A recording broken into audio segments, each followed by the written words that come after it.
আমার কখন যা শুনে না তুলাও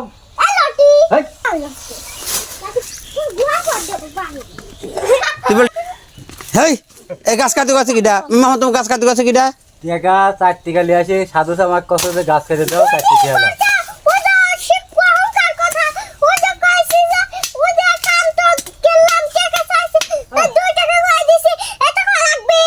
তুই গাছ কাটতে খেজুর এত এত ছোট ছোট খেজুর কাটতে গেছে কিটা তো করছেই তো তোর কথা ধরতে হচ্ছে তো তোর রাগ করতে তোর হ্যাঁ মামা কিটা কর তোমাক শান্তা হ্যাঁ শান্তা সার খাজুর খাতে মন গেছে কত আমি কিনে আনতাম তোর গাছ কাটা লাগবি কে তুই তো কাটতে গেছিস তুই তো কাটতে গেছিস বলে শোন তুই শুধ কর সময় কইলাম লাঠি দিয়ে মাথার উপর বাড়ি দিয়ে দেবো